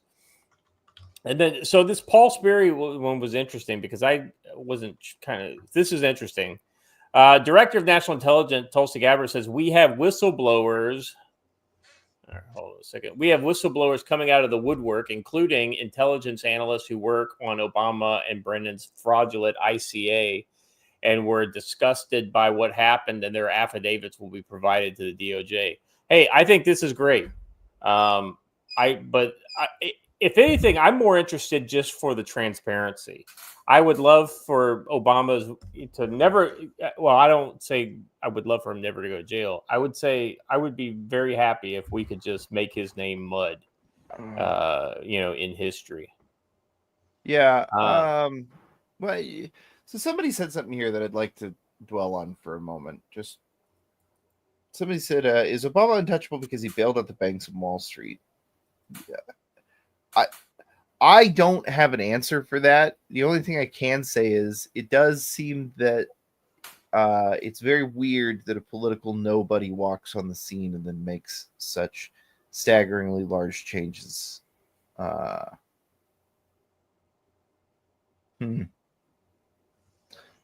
Gents, do either of you want to at least give a thought on why he gets this kind of immunity? Because I legitimately I don't actually even have a plausible theory other than the only one that makes sense is, hey, it's a communist revolution and he's the guy slotted at the top right now. Yeah, I mean, I don't know. There's a reason why Barack Obama still lives in Washington, D.C. Yeah, he lives in Georgetown, right? Yep. All right. So let's, if if we haven't heard enough, let's get the little Jesse Waters on Arrest Obama Now. Let's see. This is what our grandparents are being fed over on Fox News. Fox News alert, we just got a peek inside Obama's black book, and it turns out Barack knew the Russia hoax was a hoax all along, but pushed it anyway to sabotage the Trump presidency.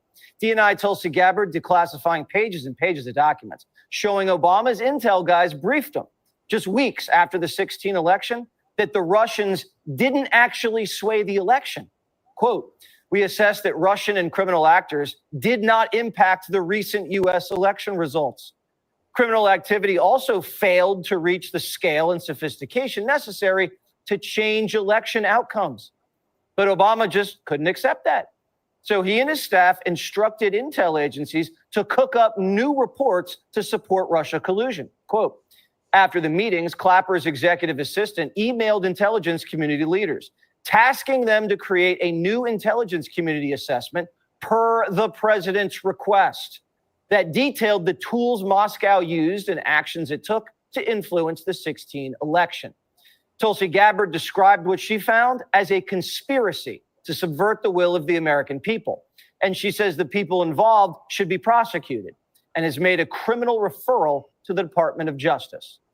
We knew Hillary created the dossier, and now we have proof that Barack was calling the shots and the documents to prove it. Do we, though? I mean, all of this seems like hopium to me. It does. Yeah. They're never going to arrest Barack Obama. Not going to happen. Like I said, the best thing that I think we can hope for is that let's assume all these documents that they're talking about are true and they exist. Okay, let's just assume that. I don't know if that's true, but let's just assume that they are, right?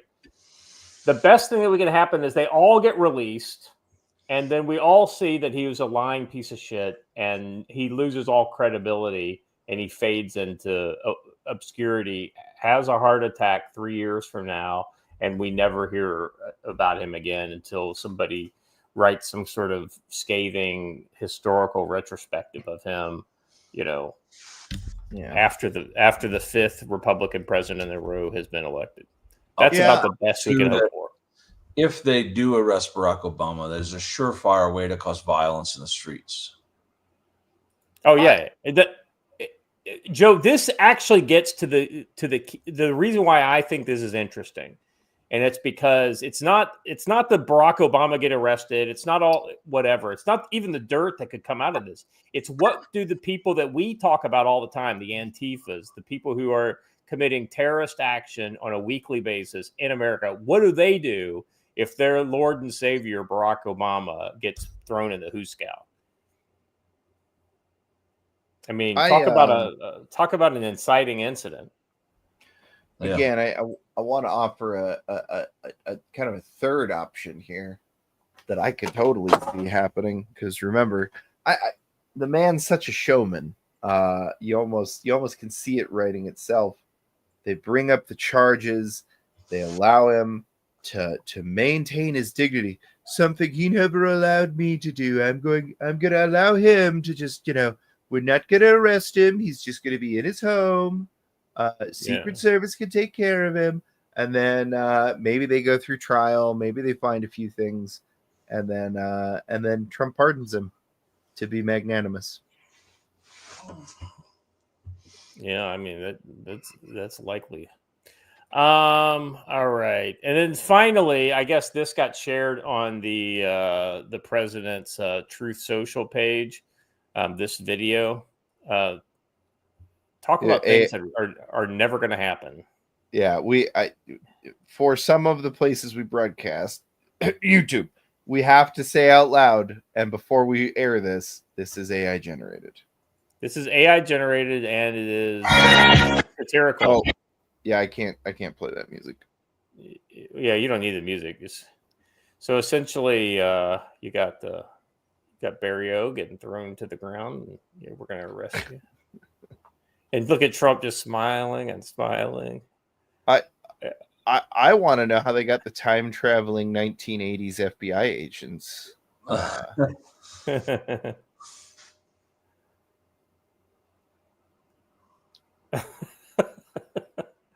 I mean, I find it to be humorous, but I mean, unrealistic. Yeah. Yeah, it is. It's also a fantasy. No, it would be a fantasy if he was shot while resisting arrest. talk about going hard in the paint, Joe. Gosh. Factual. No, we should at least give a satisfactory cap to this and not just kind of half at it. I wish something would happen. I wish some actual accountability would be taken. My finely tuned senses after however many years tell me that if the lower level people haven't already got it and aren't already turning on him, there's no way in hell you're getting the high level guys. Particularly, this all. I'm sorry, like not to propagate a talking point that has formerly come out of the mouth of urinalists, but yeah, this does. This feels very much like a everybody stop talking about the Epstein thing now, please. Yeah. Yeah, I mean, you know, Listen, I'm just gonna say, please stop. Barack Obama is not dead. He has not been killed. Knock it off. Anyway.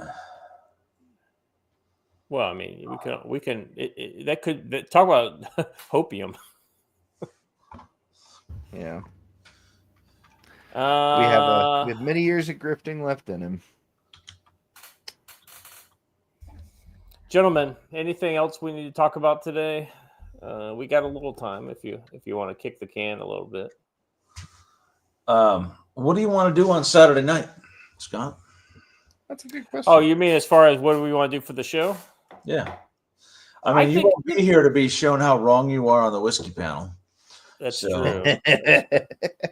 I don't know if I need to be waking up, early Sunday morning and then just break out the bourbon immediately and then just be drunk for the rest of the day. I don't know if that's a good idea. That's probably not a solid family plan. It is not. If I remember correctly, I was the one pushing you guys to drink more last year. So maybe you won't drink as much if I'm not there. Could be. But yeah, for a Saturday night activity, we'll have to figure out something we could do. Well, what if we were to do kind of like a retrospective on the things we've talked about on Future Conflict and like the different and like how the world has changed since we've been doing the show, because let's be honest, guys. I mean, it's changed a lot. Yes. That could work. See, Derna gets it. Oh, he isn't. You know what's funny is my nephew has a book where he started writing all the like totally based and un-PC things that I say.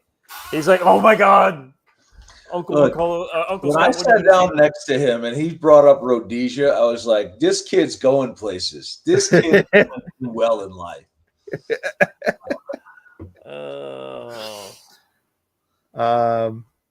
Here we go.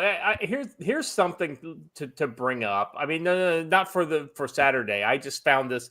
Our friend of the show and attendee for this weekend, Mexican Iron Man, posted this over on his X timeline. I thought, let's see. I got to remove that. And I got to add that. There we go. So check this out.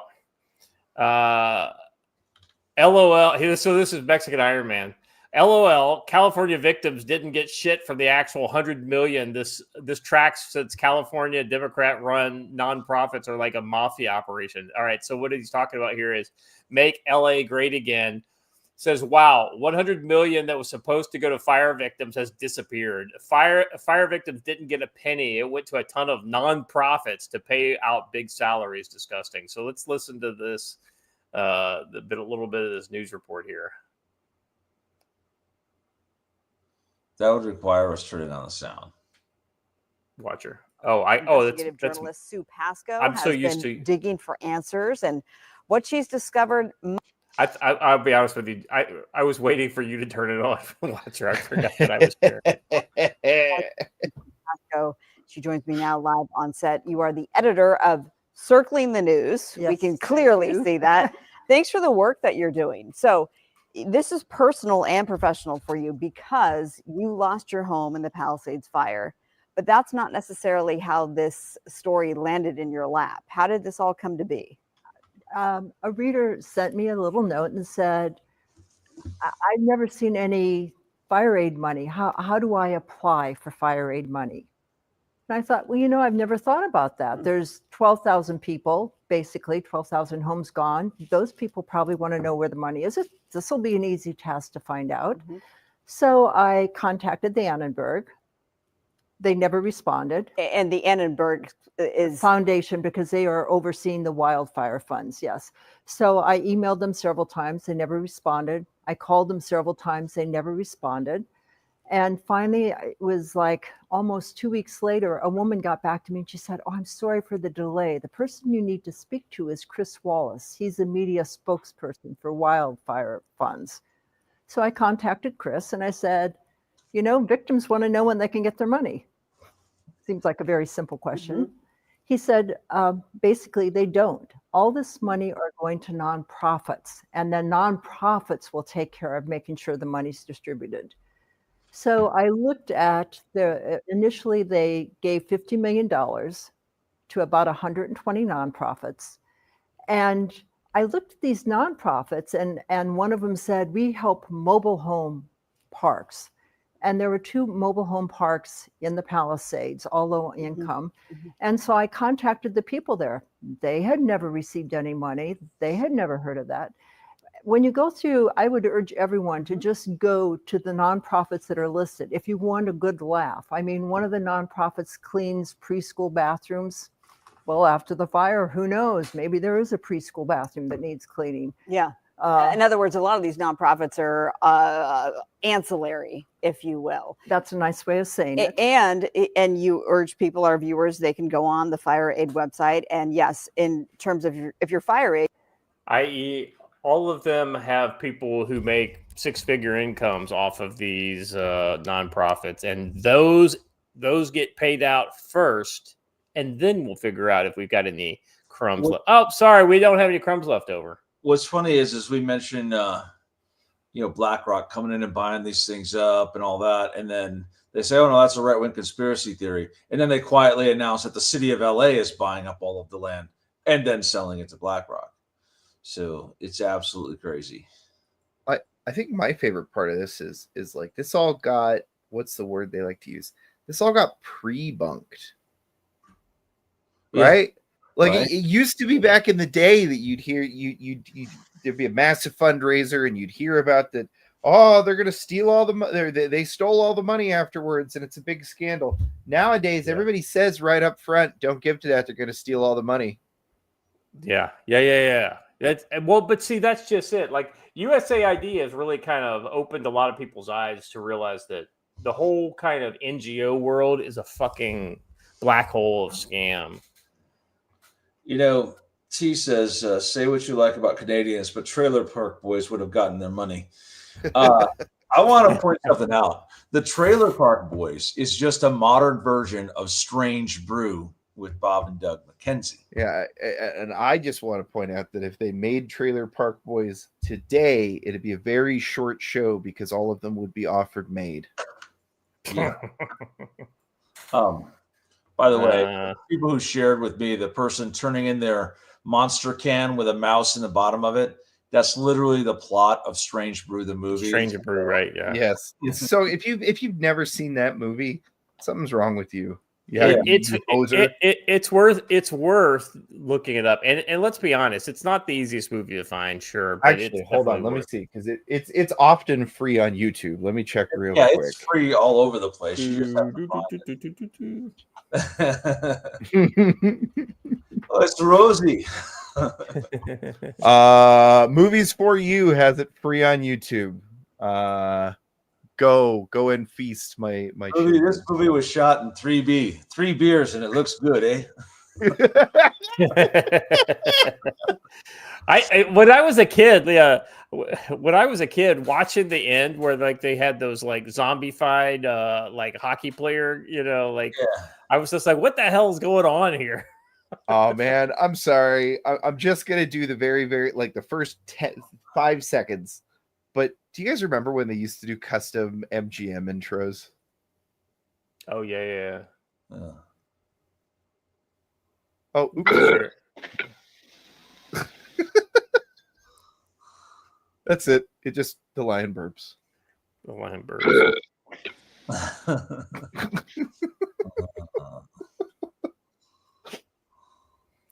Oh, gentlemen. Anything else, guys? Any Joe? Yes. Any predictions? Or go ahead. Watch well, this isn't a prediction. This isn't anything. This is just this is a bit of entertainment. I'm gonna show it once, and then I'll give you the lesson.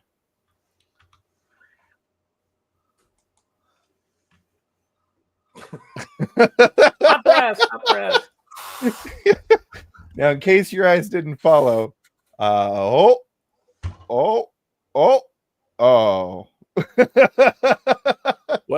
What's her at so I can go and proselytize the word of the Lord to her? It's right there. It's right there in the middle there. That I've had several times when we've done a defensive handgun class. We've had women wearing shirts that they shouldn't wear, and a round always finds its way down there. So yeah. That was gonna be my thing. Is hey, if you're out there whipping it on and doing some real good training, and you're firing on a line and in vicinity of other people, or even in vicinity of cover, right? Hot brass is a thing. Learn how to deal with it, and keeping that booger picker on the old bang switch while you try and deal with it is very inadvisable. I didn't even see that she shoots into the ground. She does. Yeah, she does shoot right into the ground, baby. Oh my god! Because I found it on my timeline. Oddly enough, so yeah, I think she annihilates her own purse. There is what she does. My attention was drawn to somewhere else in the video, so I missed that the first time. Well, I freely admit that I'm a red-blooded male, and I was looking at other things. I had someone when we were teaching a class. You have to be the composed instructor. But we were in an indoor range teaching a defensive firearms class, and this round went up, hit the wall between the barrier between the two lanes, and then it landed right where my glass is hooking behind my ear. So you can't like freak out and everything's like, hold on a second.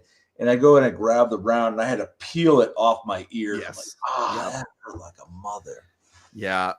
So I will say that that was always one of my simultaneously most and least favorite activities on the range is when you're doing live fires where you're moving in a line. Without fail, someone will always get hot brass down their friend's neck. And without fail, their friend will always flag the line. And my job as the biggest coach at that point is essentially the same job as a linebacker. Yeah. Yeah, you're not wrong. Yeah.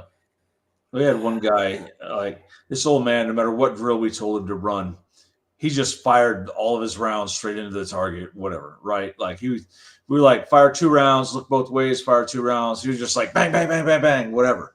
Well, the one time we're like, hey, man, I think you only fired 5 shots. And he's like, no, I shot all 6. And then proceeds to pull the trigger into the ground right by his foot, and the gun goes off. I'm like, yeah, I told you fired only 5. He did not pass the class. So I'm like, my name is not going on that man's certificate. Nope. Oh, yeah, no. And she's lucky she did not fire a round into Djibouti, because that could have caused an international incident. Guys, can we do inappropriate humor here in the last 5 minutes of the show? We already did. Is that allowable? I just want to make sure that we're okay with it. We spent about Djibouti, and he's like, now is it not? Okay. Oh God, yes.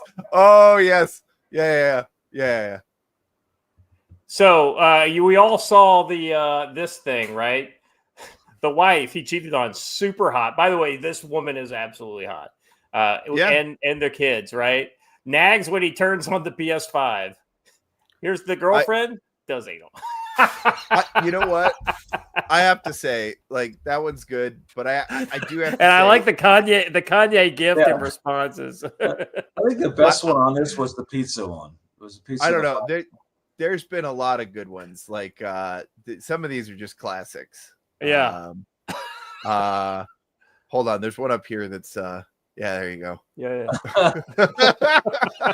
My stepdaughter on her YouTube channel took the video for Photograph by Nickelback, and she goes, all of America right now, and it's a picture of them where he's holding up the photo. Photograph.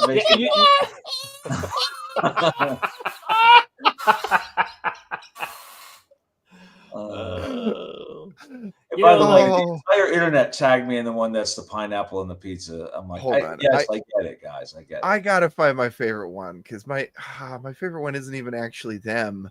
Gosh dang it! Hey, it's the one where it's the Undertaker. Well, here's the thing, right? Like this is like the hope for humanity because everybody absolutely just memes the fuck out of these two people. That's a pretty good one. Well, you heard that he's fired.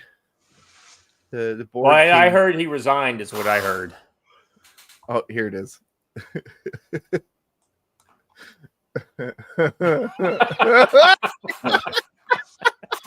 Yeah, to take her behind him.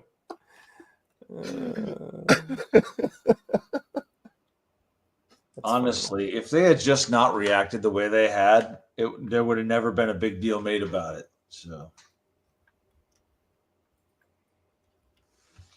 oh well. Something metallic there you did not get yet. Oh yeah. Let's go back. I'll make sure I got everything. I'm just going through all my super chats to make sure. By the way, Hunch, once again, thank you. 10 gifted subs. You're a fucking mensch. And Hunch, get Oscar Mike as soon as you can. Come on. Yeah, absolutely. Right. You need to get there in time for Wednesday's show. Here we go. Pinochet's helicopter tours for $2 says Obama may never be arrested, but society and U.S. citizens have no duty to be kind or helpful to treasonous Democrats. There is no forgiveness for what they all did. Yeah, and here's the thing: like he was guilty of doing all the things before he stopped being president. So this is not like things he's done since then. This is a long-term problem. Yeah. Peter Shay's helicopter tours for $1 says, I will never forget the guy next to me who forgot to lock the charging handle during qualifying at Benning. Yeah. Hold on. Since we're showing those, let me find this one real quick. Stand by. You guys can hang out for a second or two. Oh, oops, wrong thing. Oh, here's a latest conspiracy theory. Something metallic is buried beneath the Giza Plateau, and it's not natural. Huh. I love the whole kind of like buried under the pyramids thing because that's clearly a place that we're never going to see. It's almost like it's the perfect place for a UFO to be buried. I think everybody would be well advised to become familiar with the following map. What you can own a military tank with a working cannon. Yes. Only with cannon disabled and illegal. Yeah. Well, at least in Kentucky, he could have one. Hey, Montana, what's the matter? What's the deal there, Montana? Scared? I mean, all the tanks are just right across the river. Right? I know. Well, that's okay. And hey, since we shared a Lucky McGee tweet there, she had the one with the does anal. Lucky McGee is supposed to be here this weekend as well. So, very cool. Yeah. Oh man. She lives in Missouri. I am only does she? sad That's now cool. that I can't get there sooner. Ugh. What day are you going to get there, Watcher? I'm going to tell you this, Watcher. If you cancel on me at the last minute, you are in that distance. So I'm just no. out there. I'm not canceling on you. The only thing that might happen to me is like I'm trying to figure out. I'm leaving Friday, but that means I'm probably gonna have to leave after the show. Yeah. So that means I tell you what. I tell you what, Watcher. I tell you what. If you leave first thing in the morning, you can miss the show. Okay. So here's the thing, Friday. Scott. I have to cut the show early on Friday anyway because me and Project 223 are doing medical. Well, wait, hold on a second. We're doing a show Saturday, right? Yeah. Maybe Friday show is Saturday show. Yeah, that's probably a good call. Travel day for Watcher. Joe's got a lot of stuff going on with the event. Friday show is Saturday show. Wednesday show will be as normal. But yeah, well, I mean, I'll finish talking about the rest of that off air. But yeah, Friday is when I will optimally be leaving. Pinochet helicopter tour for $1 says there's no law preventing ownership of an up-armored Komatsu D355A. Hunch a Dirty Roofer for $2 says, I will kidnap your ass, Watcher. He's coming for Djibouti, Watcher. He's coming for Djibouti. Honestly. So I might as well just say, because everybody's waiting. So the building that I manage, the house that I used to live in is getting remodeled over there. And the contractors that were supposed to show up 2 months ago are showing up today. And while I hope that they will be done by then, if they're not, my other hope is I have people in town I can turn the responsibility over to. But I haven't actually discussed this with the building owner yet. Because this all kind of came up suddenly when it wasn't supposed to. So I'm suspecting they will be done after 2 or 3 days, and this won't be an issue. It's just I am a worrywart. This is where you if you just say deuces and then you just like about face and Look, you say you're not paying me enough for this guy. Hunch has a timer set for how long it is until he leaves to come here. So I'm just throwing that. Hey, that's a good one. I like that. Hunch, where are you driving in from? Well, hey, and I'll tell you, while Hunch responds, if events are canceled, and because people don't show up, I'll tell you, I plan on bringing some stuff. So maybe we'll do some impromptu fun stuff. Are you bringing some drone related activity? Both that and some air rifle related activity. So between all of that, we can get that done. Are just you coming or the entire clan? The whole clan cannot come. Somebody's got to hold down the farm. We're not fully automated yet. Gotcha. Am I there yet, Watcher? No. It'll be Friday. Friday, probably afternoonish. Hunch said Philly. Oh, I thought you were leaving for somewhere further south. Bro, from Philly, you could be here by Tuesday night. I know this. For sure.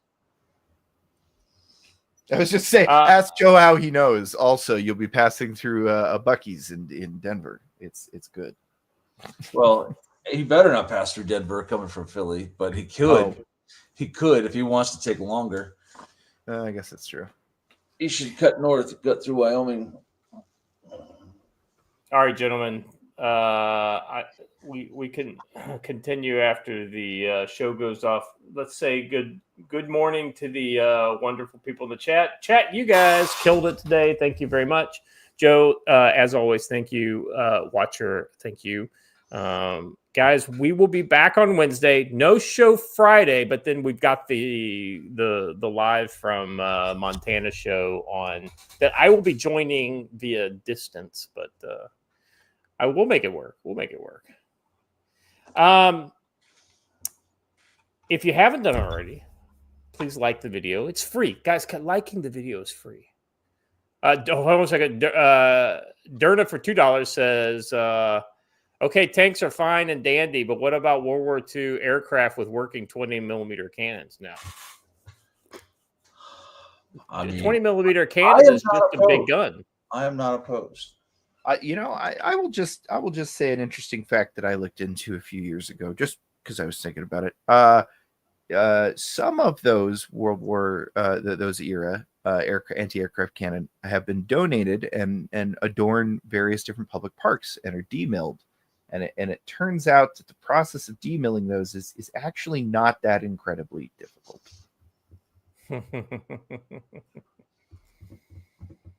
So, yeah, good point. All right, but back to the closeout. You know what?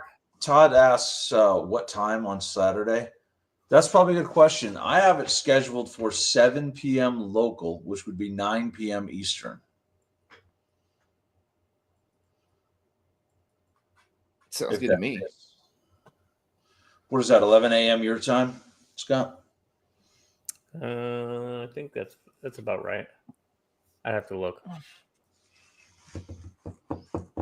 What is it Eastern time? 9 10 p.m. It's 10. That's 10. 10 p.m. 10 a.m. my time. Will that get you into trouble with anyone? No. 10 a.m. is fine. Well, it sounds like that's the schedule then, folks. There you go. All right, and I'll probably get up early just to kind of touch base with you guys, and we'll make sure we're all.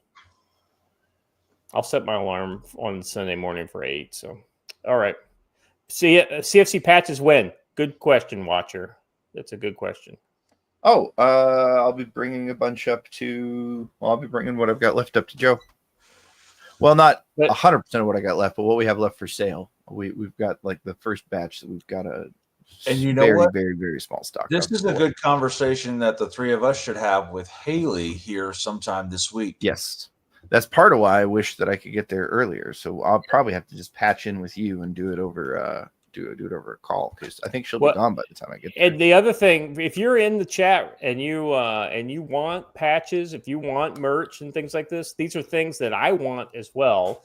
Feel free to join me in pressuring Watcher to help us, because that's kind of his end of the operation. So feel free to, and if you're in Montana this weekend, pressure him in person. Feel free to shame him. Patches. Yes, shame him. I should have PVC patches. We've got a small selection of the first batch of stickers. I'll bring what I've got left up with me. I can reprint those at any time though, so we need to just run a new batch of stickers. They're probably you probably have comics as well. So if you want. Yeah, we'll talk after about which ones you want me to bring. Okay. All right, guys, that's all I got. Thank you, chat. You're awesome. Joe, Watcher, appreciate you guys. We will be back on Wednesday and Saturday. As always, stay safe.